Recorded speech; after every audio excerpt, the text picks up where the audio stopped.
हूँ।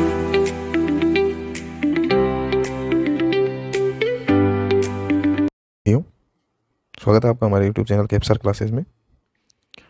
आज की क्लास में हम बात कर रहे हैं भारत में हुए स्वतंत्रता संग्राम 1857 क्रांति के बारे में।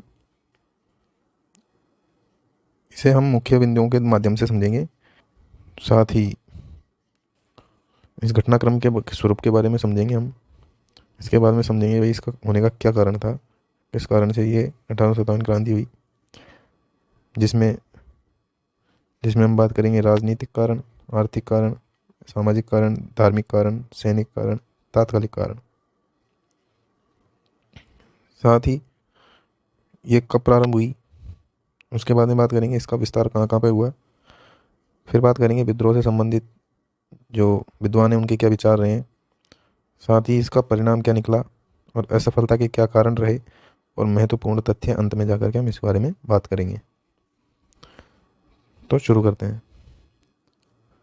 सबसे पहले 1857 के विद्रोह के समय जो इंग्लैंड की महारानी थी, पैरेलल में जो है ना समय चल रहा था, तो भारत की जो शासन व्यवस्था थी, यहाँ पर जो ब्रिटिश गवर्नमेंट थी, उस समय इंग्लैंड की महारानी जो थी 1857 के समय पे, वो विक्टोरिया थी।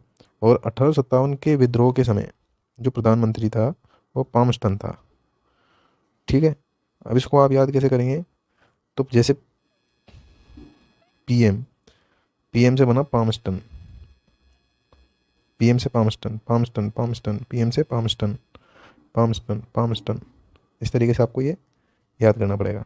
फिर बात करेंगे हम भारत के गवर्नर जनरल। उस समय जो भारत का गवर्नर जनरल था वो लॉर्ड कैनिंग था। ठीक है, विद्रोह का प्रतीक 1857 क्रांति के समय जो विद्रोही विद्रोही थे, उन्होंने अपना प्रतीक जो है वह कमल का फूल और रोटी को बनाया। कमल का फूल और रोटी को बनाया। आप इधर देखिए,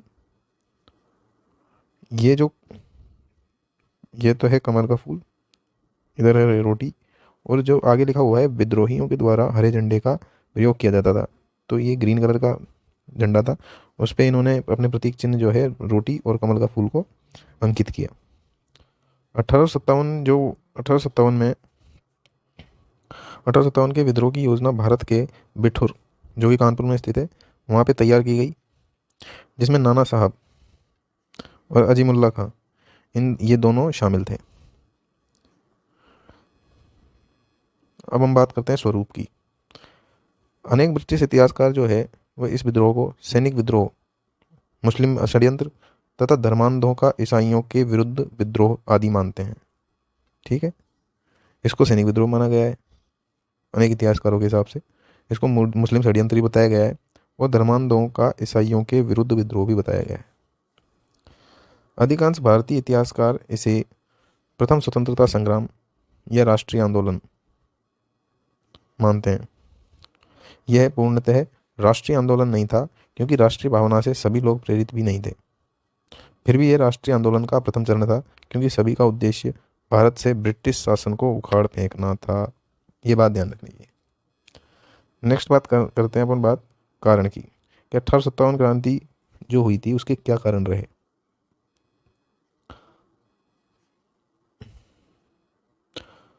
तो कारण के बारे में बात करते हैं तो सबसे पहले आता है राजनीतिक कारण। राजनीतिक कारण में मुगल सम्राटों के अधिकारों का ह्रास होने लगा। जो मुगल सम्राट थे उनके अधिकारों का जो है मतलब उनका शोषण होने लगा, उनका उपहास होने लगा। फिर बात आती है 1856 में डलहौजी ने अवध में शासक वाजिद अली शाह जो है उस पर कुप्रशासन का आरोप लगाया। कुप्रशासन का आरोप लगाने के बाद में उन्होंने वाजिद अली शाह को तो कलकत्ता निर्वासित कर दिया और अवध को ब्रिटिश साम्राज्य में उसका विलय कर लिया। नेक्स्ट पॉइंट आता है हड़प नीति, व्यापक नीति या गोद निषेध नीति। ये तीनों ही नीति जो है डलहौजी से संबंधित है। ठीक है, बहुत सी बार पेपर में क्वेश्चन पुट अप हो जाता है कि हड़प नीति का किससे संबंध है या व्यापक नीति का संबंध किससे है, गोद निषेध नीति या गोद निषेध प्रथा का संबंध किससे है। तो ये तीनों ही जो नीति है या प्रथा है वो डलहौजी से संबंधित है। हड़प नीति जो है उसमें के तहत भारतीय नरेशों की जो मृत्यु के पश्चात में पुत्र नहीं होने पर पुत्र गोद लेने पर निषेध लगाया गया, वे राज्यों को हड़पा गया। कि इनका मतलब, इससे मतलब ये है कि हड़प नीति से मतलब कि कोई भी मतलब राज्य का या कोई भी मतलब उनका जो स्थान रहता था, मतलब किसी भी राज्य का, किसी प्रदेश का जो राजा रहता था, अगर उसकी मृत्यु हो जाती है और अगर उसके कोई पुत्र नहीं है पहले से, तो वह गोद निषेध मतलब किसी पुत्र को गोद भी नहीं ले सकता था कि भाई ये मैं इसको अपना दत्तक पुत्र या उसको गोद लेता हूँ। इस प्रकार की जो व्यवस्था थी उसको उनको सबको समाप्त करके, और उनका पूरा मूल उद्देश्य ये था कि मतलब राज्यों को कैसे हड़पा जाए। 1848 में सर्वप्रथम सतारा को उन्होंने हड़पा था। सतारा राज्य जो है वहाँ पर इस नीति के तहत उसको हड़पा गया। तीसरा कारण ये भी होता है कि नाना साहब जो थे उनकी पेंशन बंद कर दी गई थी। जब बाजीराव पेशवा थे, उनकी मृत्यु के पश्चात जो नाना साहब थे उनकी पेंशन थी, वो पेंशन उन्होंने बंद कर दी ब्रिटिश गवर्नमेंट ने। ये भी एक कारण बना। आगे बात करते हैं लॉर्ड वेलेजली। लॉर्ड वेलेजली जो है उनकी सहायक संधि, का संबंध किससे है? वेलेजली से। तो सहायक संधि जो है, सहायक संधि के तहत, सहायक संधि के अंतर्गत देशी राज्यों की आंतरिक सुरक्षा व विदेश नीति का उत्तरदायित्व अंग्रेजों पर था, जिसका खर्च संबंधित राज्य को उठाना पड़ता था। तो सहायक संधि से मतलब यह है कि कोई भी जो राज्य है उसकी आंतरिक सुरक्षा का जो है जिम्मा और विदेश नीति का जो जिम्मा था, ब्रिटिश गवर्नमेंट ने कहा कि भाई आप ही की ज़मीन पर हमारे आदमी, मतलब ब्रिटिश सेना वहाँ पर रहेगी और आप ही के खर्चे पर रहेगी और वहीं खाएगी और आपकी सुरक्षा आपको प्रदान करेगी।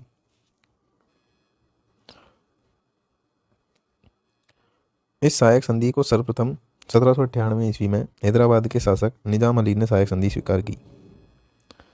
नेक्स्ट आता है आर्थिक कारण। आर्थिक कारण जो है उसके अंतर्गत पहला पॉइंट आता है कि अंग्रेजों की जो भू राजस्व नीति थी उसके कारण लोगों का अत्यधिक शोषण हुआ था। दूसरा बिंदु आता है कि इनकी आर्थिक नीतियों के कारण अकाल और महामारी पैदा हुई, जिससे सर्वाधिक संख्या में लोगों की मृत्यु हुई। इन्होंने इस तरीके की नीतियां बनाई थी ब्रिटिश गवर्नमेंट ने, अंग्रेजों ने, जो जिसके कारण अकाल की समस्या पैदा हुई और महामारी पैदा हुई, जिससे अपने भारतीय जो मूल लोग थे उनकी बहुत संख्या में मृत्यु होने लगी। ये भी एक कारण बना। अगला कारण आता है सामाजिक एवं धार्मिक कारण। इसके अंतर्गत पहला पॉइंट आता है कि अंग्रेजों के द्वारा भारतीयों को अपमानित करना व नस्ली गाली देना। अंग्रेज क्या करते थे, भारतीय लोगों को है ना सभी के सामने अपमानित कर देते थे, या उनको मतलब रंग भेद या जो मतलब नस्ल के हिसाब से उनको गालियाँ देते थे, भद्दी भद्दी टिप्पणियाँ करते थे। ये भी एक कारण था। अंग्रेज अधिकारी एडवर्ड के अनुसार कहा गया है कि हमारा भारत में अधिकार करने का उद्देश्य लोगों को ईसाई बनाना था। यह उनका मूल कथन है, ये ध्यान रखने की बात है। 1850 ईस्वी में लेक्स लॉकी कानून, मतलब लेक्स लॉकी कानून मतलब है धार्मिक अयोग्यता संबंधी कानून। इसमें क्या होता है कि धार्मिक अयोग्यता मतलब उनमें धर्म के प्रति मतलब अयोग्यता पैदा करना, मतलब तुम इस धर्म के नहीं हो, तुम इस धर्म के नहीं हो, तुम इस धर्म को मानो, पारित किया गया। इसके अनुसार क्या है कि जो हिंदू ईसाई धर्म स्वीकार करेगा उसे उसके पैतृक जो उत्तराधिकारी से वंचित नहीं किया जाएगा। मतलब ये है कि जैसे कोई भी व्यक्ति हिंदू है तो अगर वो ईसाई बन जाता है तब तो उसकी जो ज़मीन वगैरह है या उसके जो मतलब घर गृहस्थी है किसी भी तरीके की, तो उसमें आने वाले समय में जैसे वो कभी मर जाता है तो उसका उत्तराधिकारी उसका बेटा होगा। इस तरीके की कंडीशंस उन्होंने रख दी थी। लेकिन अगर कोई हिंदू ईसाई नहीं बनता है तो उनके सारे जो अधिकार थे वो छीन लिए जाते थे। अगला कारण बना सैनिक कारण। सैनिकों में असंतोष का सबसे बड़ा कारण भेदभाव की नीति थी। वहाँ क्या होता था कि मतलब जो ब्रिटिश सेना थी और जो भारतीय सेना थी उनमें क्या होता था कि वो आपस में भेदभाव करते थे। उनको अच्छी सुविधाएं प्रदान करते थे, उनको भत्ते वगैरह भी मतलब अच्छे दाम में मिलते थे, और भारतीयों को क्या है कि सैलरी भी उनको कम दी जाती थी।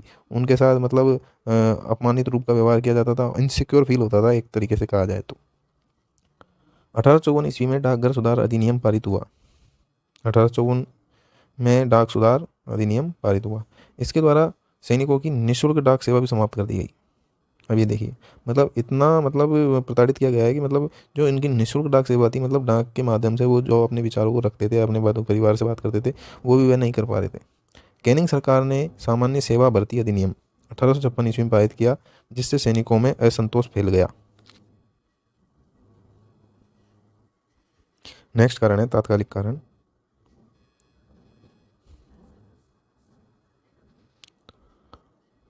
1856 ईस्वी में ब्रिटिश सरकार ने सैनिकों को ब्राउन बेस्ड बंदूक की जगह न्यू एनफील्ड राइफल का प्रयोग करने के लिए दिया, जिसमें चर्बी युक्त कारतूस लगी होती थी जिसे दांत से खींचना पड़ता था। मतलब तात्कालिक जो कारण था, मतलब गर्म जो मुद्दा था, वो ये मुद्दा था कि 1856 में जो है ब्रिटिश सरकार ने सैनिकों को ब्राउन बेस्ड बंदूक की जगह न्यू एनफील्ड राइफल दे दी। वैसे तो न्यू एनफील्ड राइफल जो है उसका ब्रिटिश गवर्नमेंट के द्वारा 1853 से ही इसका यूज हो रहा था, लेकिन 1856 में इन्होंने जानबूझ करके, ब्रिटिश गवर्नमेंट ने भारतीयों को परेशान करने के लिए उनको ये वाली राइफल प्रदान की, जिससे उनका धर्म भ्रष्ट हो सके। न्यू एनफील्ड राइफल का प्रयोग करने के लिए दिया गया, जिसमें चर्बी युक्त कारतूस लगी होती थी जिसे दांत से खींचना पड़ता था। ठीक है, अब आप ये देखिए, ये तो है ब्राउन वेस्ट राइफल, ठीक है, और ये नीचे वाली जो है वो है न्यू एनफील्ड राइफल। तो आप ये देखिए इस तरीके की रहती थी। तो इसमें क्या है, ये जो नीचे वाली मतलब जो राइफल है, इसमें इस तरीके का कारतूस होता था कि उसके ऊपर एक कवर होता था, वो सुअर और गाय की चर्बी से बना होता था, तो उसको मतलब दांत से खींचना पड़ता था, तब वो इसके अंदर डाली जाती थी। तो अंग्रेज़ों ने मतलब बहुत प्रकार से भारतीयों पर बहुत जुल्म किए थे। अगला पॉइंट आता है, सर्वप्रथम बंगाल में अफवाह फैली कि इन कारतूसों में गाय व सुअर की चर्बी लगाई गई है, जो कि सत्य भी था। सर्वप्रथम बंगाल में स्थित दमदम के सैनिकों ने कारतूस का प्रयोग करने से इनकार कर दिया था। नेक्स्ट आता है 28 मार्च 1857 ईस्वी को बैरकपुर छावनी, और कब 28 मार्च 1857 ईस्वी को के 34वीं रेजिमेंट के एक सिपाही मंगल पांडे, उन्होंने चर्बी वाले कारतूस के विरोध में आगे आए। उन्होंने विरोध किया कि भाई, और उन्होंने इस गन का, इस राइफल का विरोध किया। और एडजुटेंट लेफ्टिनेंट बाग, आपको केवल बाग याद रख लेना है जिसमें आपका काम हो जाएगा, लेफ्टिनेंट बाग और ह्यूसन की गोली मार करके हत्या कर दी। मंगल पांडे को 8 अप्रैल 1857 ईस्वी को फांसी दे दी गई। यही विरोध विद्रोह में बदल गया। तो मंगल पांडे से संबंधित अगर आपके पास कुछ क्वेश्चन आता है तो दो तीन क्वेश्चन आ सकते हैं। एक तो उन्होंने इसका विरोध कब किया, 28 मार्च 1857 को बैरकपुर छावनी में, और ये कौन सी रेजिमेंट के थे, 34 रेजिमेंट के थे। कहाँ पर किया, बैरकपुर छावनी में किया। बैरकपुर छावनी में 34वीं रेजिमेंट के सिपाही का क्या नाम था जिन्होंने चर्बी वाले कारतूस का विरोध किया, तो वो नाम था मंगल पांडे। मंगल पांडे ने किन ब्रिटिश अधिकारियों की बैरकपुर छावनी में हत्या की, तो वह बाग और ह्यूसन। मंगल पांडे को फांसी की सज़ा कब सुनाई गई, तो वह 8 अप्रैल 1857 को। तो इस तरीके से बहुत सारे क्वेश्चन आपके बनते हैं। आगे चलते हैं। अगली बात आती है विद्रोह का जो प्रारंभ कब हुआ। तो विद्रोह का प्रारंभ जो है उसमें पहला पॉइंट आता है कि 24 अप्रैल 1857 ईस्वी को मेरठ छावनी के कुछ भारतीय सैनिक कारतूस लेने से इनकार कर देते हैं और परिणाम स्वरूप उन पर मुकदमा चला दिया जाता है। और 9 मई 1857 को 85 सैनिकों को नौकरी से बर्खास्त करके सजा सुनाई दी जाती है। दूसरा पॉइंट आता है 10 मई 1857 ईस्वी को मेरठ स्थित सभी सैनिकों ने विद्रोह कर दिया और अपने सैनिकों को रिहा कराकर अस्त्र शस्त्र की लूटपाट की। तो ये विद्रोह जो प्रारंभ हुआ था वो इस तरीके से हुआ था कि 24 अप्रैल को 1857 को तो मेरठ छावनी है, कुछ भारतीय जो सैनिक थे उन्होंने मना कर दिया भाई हम कारतूस नहीं लेंगे, और उन पर फिर ब्रिटिश गवर्नमेंट ने मुकदमा चला दिया। फिर 9 मई 1857 को उन्होंने 85 सैनिकों को नौकरी से बर्खास्त भी कर दिया और सजा सुना दी। फिर 10 मई को अगले दिन ही उन्होंने मेरठ में स्थित जो सभी सैनिक थे वो जो बच रहे थे 85 के अलावा, उन्होंने विद्रोह कर दिया और अपने सैनिक जो उन्होंने जेल में डाले थे उनको छुड़ा भी लिया, और वहाँ से जो जितने भी मतलब हथियार थे वो सब लूटपाट उन्होंने कर ली। यहाँ से तो ये होती है स्टार्ट, मतलब विद्रोह यहाँ से प्रारंभ होता है। लेकिन अब इसका विस्तार कहाँ कहाँ होता है, इस संबंध में अपन बात करेंगे। विस्तार जो है, सबसे पहले बात करते हैं दिल्ली की। मेरठ के सभी विद्रोही सैनिक दिल्ली पहुंचे और यहाँ अंग्रेजी सेना को पराजित कर दिल्ली पर अधिकार कर लिया। विद्रोहियों ने बहादुर शाह जफर जो है सेकंड को अपना क्रांति का नेता चुना। 20 सितंबर 1857 ईस्वी को हडसन के नेतृत्व में एक अंग्रेजी सेना दिल्ली पहुंची और विद्रोहियों को पराजित कर पुनः दिल्ली पर अधिकार कर लिया। बहादुर शाह जफर हुमायूं के मकबरे में जा छिपा, अंततः मृत्युदंड न देने की शर्त में आत्मसमर्पण किया और इसे रंगून की जेल में भेज दिया गया, जहां 1862 ईस्वी में इनकी मृत्यु हो गई। अगला विस्तार होता है लखनऊ में। लखनऊ में विद्रोह का नेतृत्व नवाब वाजिद अली शाह की पत्नी बेगम हजरत महल ने किया। इनकी देखरेख में ब्रिटिश कादर को अवध का नवाब घोषित किया गया। मार्च 1858 ईस्वी में कैंपवेल के नेतृत्व में एक सेना लखनऊ पहुंची। इसमें इसने विद्रोहियों को पराजित करके लखनऊ पर अधिकार कर लिया। बेगम हजरत महल गिरफ्तारी से बचने के लिए नेपाल चली गई और नेपाल में उन्होंने गुमनामी का जीवन जिया। अगली बात करते हैं अपन कानपुर की। कानपुर के विद्रोह का नेतृत्व नाना साहब, जिनका नाम दोंदूपंत भी था, उन्होंने किया, जिन्हें पेशवा घोषित किया गया। नाना साहब की तरफ से लड़ने की जिम्मेदारी तात्या टोपे को दी गई। नाना साहब ने खुद युद्ध क्रांति में युद्ध नहीं लड़ा।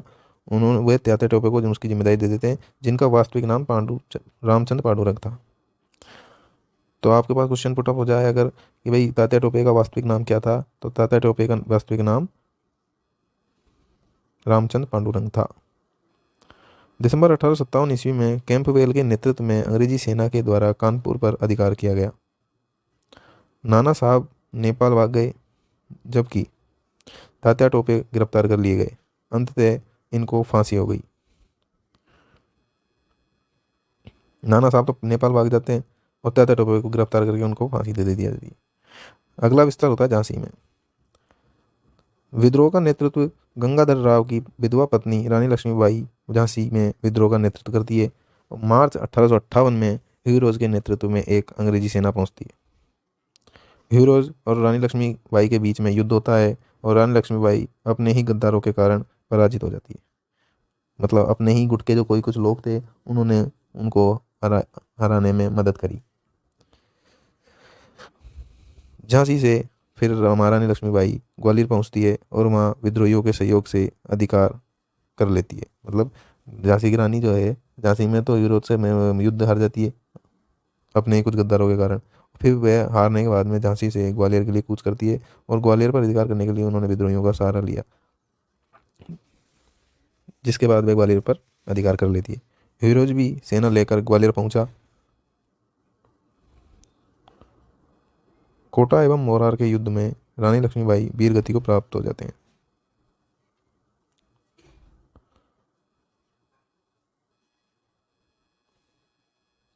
फिर बात आती है जगदीशपुर बिहार।